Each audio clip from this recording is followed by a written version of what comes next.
This is the lunchtime news from Earlscliffe Summer School on today, the 12th of July, 2013, with me, Natalia Besmetная. Good afternoon and welcome to this special extended edition of the news.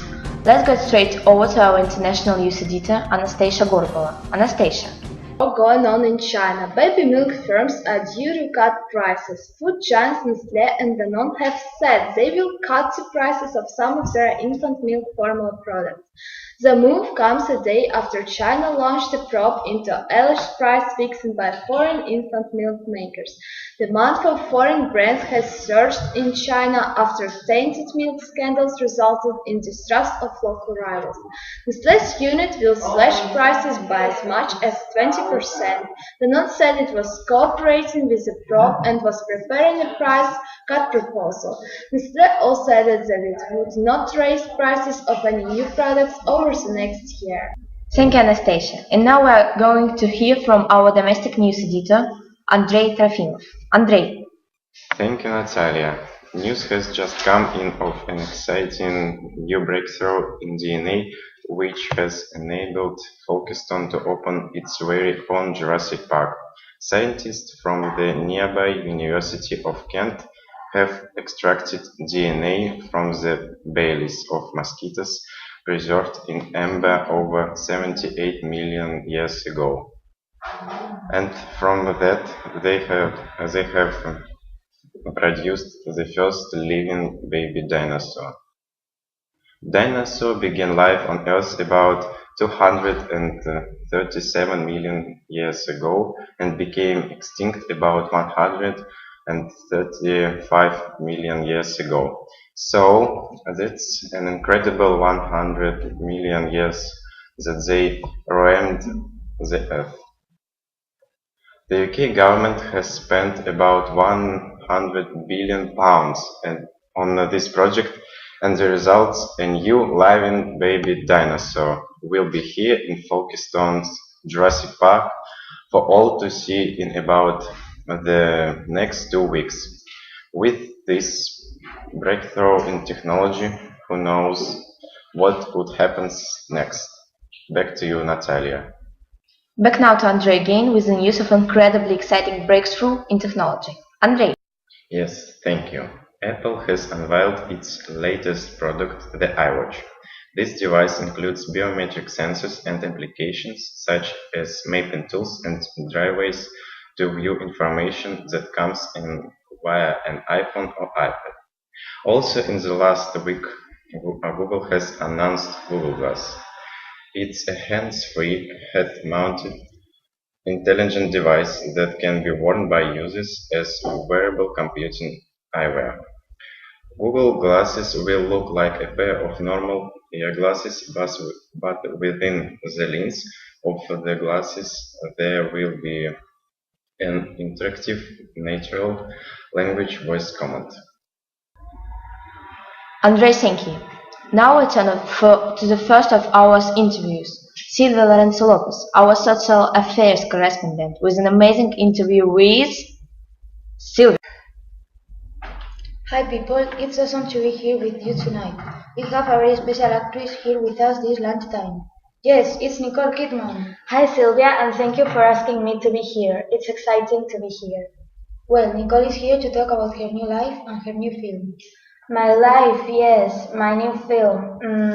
That might have to remain a secret, Silvia, sorry. Tell me, Nicole, do you get nervous before a show? Well, my career has been a long one, and yet last year, for the very first time, I had to take medication for my nerves, so yes, I guess I do. Do you wish you had more privacy? Yes, I do. Sometimes it depresses me that I'm followed everywhere I go. And yes, I do wish for a quieter life, but then this is the life I have chosen, isn't it? So. But are you happy now? At times in the past, it could be true to say that I have felt unhappy, but then I guess that happens to us all, so I couldn't be normal otherwise. But right now, I'm at the best part of my life, so yes, I'm very happy. And what do you like most about being an actress? That could be when I finish a film. I get very excited because I never know how people is going to react, so it would be the best part. Wow, isn't that just awesome? Okay, next question. Who would you say inspires you the most? Well, my mother has been there for me ever since I started acting, so it could be her. Talking about your mother, do you think your parents should have been more or less strict? Both my parents told me that if I wanted to be a good actress and the best one, then I had to fight for it very hard. But were they strict? I don't think so. Not especially. They were both. They are both. Very kind people. So strict, probably not. Well, thank you. Finally, Nicole, is there anything you can share with our viewers about your new film? Sylvia, I prefer to keep that as a secret, sorry. Okay. Sylvia, thank you. And now to Maria Balbás de la Fuente. Maria, what is happening in the world of music? Thank you, Natalia. Well, it's all happening in the world of music, and here in the UK it kicks off this month at Brockness. The annual music festival near Inverness in the Scottish Highlands continues to grow year on year. This year, Basement Jazz are playing alongside Plan B, Madness and Bomba, from the 7th till the 9th of July. The Wireless Festival is moving from Hyde Park to the Olympic Park in Stratford this year. This means the volume will be slightly louder. It's at the Queen Elizabeth Olympic Park, Stratford, East London from the 15th till the 17th of July. Justin Timberlake will be there alongside Jet Set, Snoop Dogg, Calvin Harris and many more. Next up, and to finish off the month, came the Secret Garden Party, an alternative to mainstream festivals. It has grown exponentially since its launch in 2004 in Cambridge from the 25th until the 28th of July, but still will be playing, so will be Youth and the Stripes. In August, we can look forward to the festival. This is one of the year's most popular events and always attracts big names, on two different sites in Stratford side over the weekend, the 17th and 18th of August. And that's it from me, except to say that don't forget your wellies. Let's hope it doesn't rain, but we never can tell with our wonderfully unpredictable weather. So, just in case, pack your sunscreen too and remember, try to drink responsibly, keep in touch with your parents and loved ones and friends. Maria, thank you. Next we have the second of our exciting interviews. Charlotte Barr, social affairs correspondent, has managed to persuade one of the most talked about women in the world to give us an exclusive interview. Yeah, it's Kate Middleton talking about becoming a mother for the first time. Yeah, you heard that right, Kate Middleton. Remember, you heard it first here on Earlscliffe Summer School News. Charlotte, over to you. Hello, I'm Charlotte Barr, and with me this afternoon is Her Royal Highness the Duchess of Cambridge, perhaps better known simply as Kate Middleton. May I call you Kate? Good afternoon, Miss Barr. Of course you can, providing I can call you Charlotte. Thank you, Kate. As we all know, you are due to give birth in a few days. I guess you must be very excited. Sure, but everything will be so very well organized. Of course, things can sometimes not always go according to plan, but I will have some wonderful doctors and midwives with me. Even so, nervous, yes, but also excited. Yes, of course, I can understand that. Do you know exactly when your son or daughter will be born? There isn't an exact date, Charlotte, but the doctors tell me it could even be as early as tomorrow. Hopefully, he or she will wait until after this interview. And where will your child be born? I'm due to go to St. Mary's Hospital in West London. Oh, that's interesting. And your husband? Will he also be there, or does he have a prior engagement?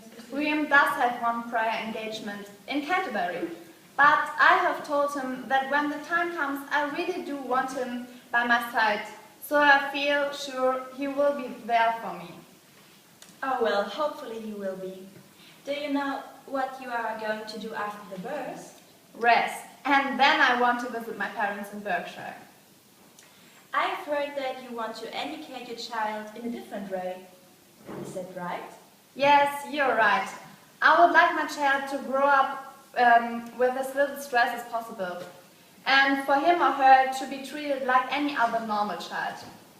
I know that might be difficult, but I'm going to try. I have also decided to try to teach him or her subjects at home. I'm interested in music and drama, so that's a possibility. That sounds really great. Thank you for this interview, Kate, and I wish you and your family the very best for the future. It was my pleasure, Charlotte. So thank you. Thank you, Charlotte. Fascinating. Now for the first of our international fashion reports. We're going straight over to Jacqueline Scholl, our correspondent in Paris. Jacqueline, what is happening in the world of French fashion? There are now only 10 weeks left before the start of Paris Fashion Week, which begins on the 22nd of September. And here at Earlscliffe Summer School News, we have all the latest news. There will be a fashion show on Tuesday by Louis Vuitton. There will also be a fashion show on Friday at the Galeries Lafayette with some beautiful pieces from the houses of Chanel and Dior. There will also be shows from Hermes and Ralph Lauren. And, as usual, we will be seeing presentations of new fashions for the autumn and winter seasons, held in various locations and at the Arts Decoratives near the Louvre. Fashion is indeed in the air. Back to the studio. Okay, thank you, Jacqueline. Now we are going to hear from our correspondent in Madrid, Catherine Zesch. Catherine, the Spanish fashion scene is buzzing right now. Why? It is indeed buzzing, Natalia. Madrid has some of the busiest shopping stretch in the world, in the districts of Salamanca and Fuencarral. The Salamanca stretch is known as fashion's golden mile. This stretch is a really good, fun place to shop, especially for young women between the ages of 15 and 30. These young women are looking for the hottest trends in fashion and are excited about combining garments to form their own personal expressions. The collection reflects a youthful outlook on fashion, providing the latest trends, designs, fabrics, and accessories. Madrid just happens to be also known for its monumental bohemian modern charm and nightlife. Surely a winning combination for young women of today. There just happens to be a museum too, the Museo del Traje, dedicated to fashion. The museum has over 160,000 pieces and documents with collections from the Middle Ages right up until today, with exhibitions from contemporary fashion designers. Look out of the iconic brands of Manola, Mango, Zara and Desigual. Back to the studio. Thanks, Catherine. Now I turn to Benedict Goldman with the first of our special news reports on what is happening in the world of sport. Ben is reporting live from Budapest with breaking news from the world of basketball. Ben? Thank you, Natalia. Last week, Ákos Keller almost wrote history when he was due to play in the National Basketball Association League, the strongest basketball league in the world. But, because of a minor knee injury, he had to return to Hungary to have the required surgery.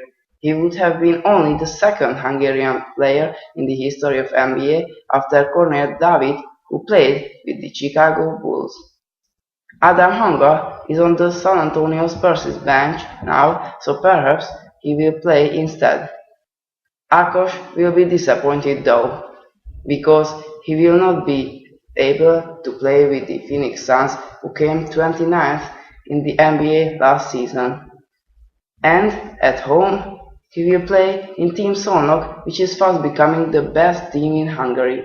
David Vojova goes to play with Szolnok as well, and the statistics shows that he was one of the best Hungarian players last year. Playing for Szolnok also means Vojova can play in one of the best European Cups, the Adriatic Cup. That's all for me, and now back to the studio. Thanks, Ben. Now a special report from Anastasia Gorbova, who is going to tell us about one of the most fascinating of sports, badminton. Anastasia? Good afternoon and welcome to the world of badminton. So, what do we know about badminton? Not very much, a little. Well, here are some interesting facts. It's played with a racket and something called a shuttlecock, which is kind of like a small ball with feathers attached. You need a net and of course players. And just like in tennis, you can play with either 2 or 4 people. Many think that it's just a game for playing on the beach. Not true. Why? Well, for a start, 100 million people are fond of badminton and they don't all live next to or near a beach. It's second in popularity only to football. Fact. It's especially popular in Asia, China, and Indonesia. In fact, you can watch badminton competitions in many countries. Badminton has been an Olympic sport since 1992. Chinese athletes are the strongest. They always occupy first places in the championship. And did you know that 147 countries are members of the International Badminton Federation? Badminton is the world's fastest racket sport. Oh yes, plus a shuttlecock can travel at a speed of up to 300 kilometers an hour. The best shuttlecocks are made from the feathers from the left. Yes, the left wing of a goose. True. 16 feathers are needed to make a shuttlecock. Fascinating, huh? This is me, Anastasia Gorbova, signing off from the world of badminton. Thank you, Anastasia. Finally, Siad Breeze with the weather. Afternoon, and here's the general weather forecast for much of the country tomorrow and the next couple of days. In general, the weather will be settled with only light outbreaks of rain across northern England and parts of Scotland. The best of the weather will be in the south and southwest of England. The weather tomorrow will start with being very cloudy with just 3 hours of sun and a maximum high of only 17 degrees. Around 12 o'clock it will become a little foggy and there may be the chance of light rain. In the afternoon, we will have a little bit of sun mixed with cloud and a temperature of between 15 and 17 degrees. After 7 o'clock, the temperature drops down to 7, which will be the lowest temperature of the day. The next few days will be very sunny with less rain, so leave your umbrella at home, Natalia. This coming weekend, we can expect highs of around 20, with 10 to 12 being the expected lows. With the prospect of sunny days ahead, I wish you a very good afternoon. Thank you, Siad. And that concludes the news from Earlscliffe. Thank you for joining us.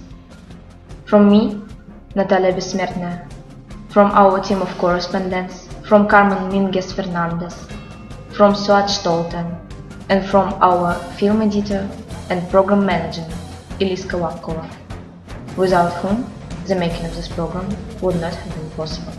Have a very good afternoon.